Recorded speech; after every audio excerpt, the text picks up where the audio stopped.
निगम कर्मचारियों के सामने वेतन का संकट लगातार बना हुआ है और ये संकट तीनों निगम के कर्मचारियों के सामने है। आज नॉर्थ एमसीडी के मेयर आवास पर कर्मचारी यूनियन से मुलाकात की है। मेयर भी यहाँ पर मौजूद हैं, स्टैंडिंग कमेटी चेयरमैन भी यहाँ पर मौजूद हैं। जयप्रकाश जी, क्या कुछ हल निकला है या नहीं? देखिए, समस्या जब आती है तो उसका समाधान तो निकाला जाता है। एक तरफ दिल्ली सरकार है जो आंखें बंद करके सो रही है, जिनको दिल्ली जो देश की राजधानी है उसमें जो अव्यवस्थाएं होती जा रही हैं, जो इस समय भयावह स्थिति होती जा रही है, उनको नज़र नहीं आ रही। लेकिन वहाँ पर होने के नाते मैं तो आंख बंद करके नहीं बैठ सकता।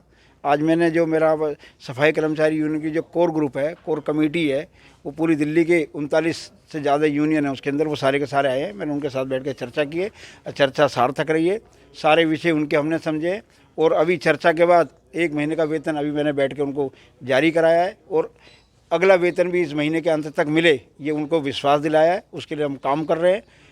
लेकिन आज आम आदमी पार्टी ने भी एक बार फिर से इस मुद्दे को उठाया। उनका कहना है कि निगम को ही भंग कर देना चाहिए, दोबारा चुनाव होने चाहिए। जब बीजेपी वेतन ही नहीं दे पा रही है, 13,000 करोड़ रुपये वो नहीं दे रहे, तो दिल्ली सरकार भी भंग हो जानी चाहिए।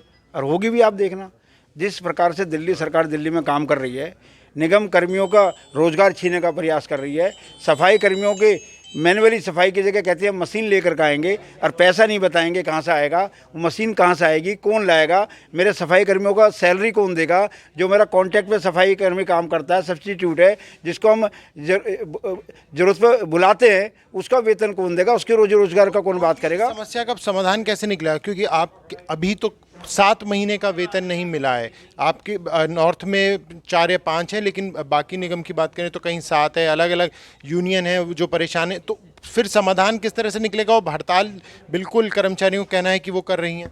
नहीं, बिल्कुल आप ठीक कह रहे हो। उत्तरी दिल्ली नगर निगम में सफाई कर्मियों का 3 महीने का वेतन बाकी है। 1 महीने का आज जारी कर दिया गया है, 2 महीने का बचा है, उसमें भी 1 महीने का इस महीने के अंत तक जारी कर देंगे तो 1 महीने का रह जाएगा। हमारा प्रयास है कर्मचारी को हर महीने वेतन मिले। कोई बैकलॉग 1 महीने का 2 महीने का जो पुराना है वो धीरे धीरे कवर हो सकता है, लेकिन जब उसको मिलना बंद हो जाता है, जैसे लास्ट वेतन जब मिला था, सितंबर का वेतन मिला था दिवाली के पास, दिवाली के अक्टूबर के महीने में सितंबर तक का वेतन दिया था। उस समय उनका 1 महीने का वेतन रह गया था जो अक्टूबर जो चल रहा था, लेकिन अक्टूबर में नहीं मिला, नवंबर नहीं मिला, दिसंबर निकल गया, जनवरी आ गया। अरे भाई, गरीब आदमी इसका घर चलेगा कैसे? और ये देश लोकतंत्र एक संवैधानिक व्यवस्था से चलता है। दिल्ली सरकार ने पिछले 4 महीने में निगम का पैसा नहीं दिया, हमारा बीडीए का पैसा रोक रखा है, हमारा ट्रांसपोर्ट ड्यूटी का पैसा रोक रखा है। सरकार कह रही है कि हाई कोर्ट से निगम को फटकार लग चुकी है। हाई कोर्ट ये कह चुका है कि कोई भी पैसा दिल्ली सरकार पर नहीं बनता है, जितना पैसा था वो दे दिया जा चुका है। ऐसा कोई हाई कोर्ट का ऐसा कोई ऑर्डर नहीं है। मैं खुद एडवोकेट हूँ, बड़ी जिम्मेवारी से बात कह रहा हूँ। मैं ऑन रिकॉर्ड सारी चीज़ें हैं। 2092 करोड़ एक फाइनेंशियल ईयर में पैसा देती है दिल्ली सरकार। अब तक लगभग 700 करोड़ के आसपास आया है। इसके ऊपर पैसा देने को तैयार नहीं है, बिल्कुल आंखें मूंद करके बैठ गए हैं। इंसानियत बिल्कुल तार तार कर दी गई है। हम निगम के अपने कर्मियों के लिए ही वहाँ पे 13 दिन सर्द रातों के अंदर चौड़े में बैठे थे, लेकिन उन्होंने 5 मिनट भी बाहर निकल के उन्होंने बात करना ठीक नहीं समझा।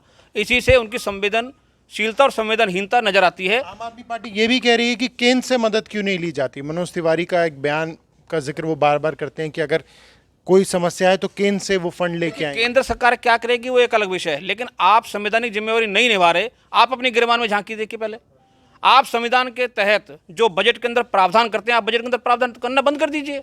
आप क्यों करते हैं? आप हमारे अफसरों को सम्मान करके बुलाते हैं, क्यों बुलाते हैं?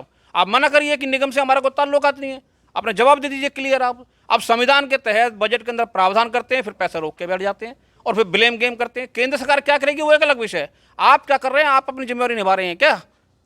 निश्चित तौर पर ये देखना होगा कि आने वाले समय में किस तरीके से इस पूरे विषय का जो समाधान है वो निकल पाता है। हालांकि कोशिश इसी बात की है कि किसी तरीके से जो हड़ताल पर जा रहे कर्मचारी हैं उन्हें मना लिया जा सके। कैमरा पर्सन सचिन के साथ प्रणय शर्मा, दिल्ली।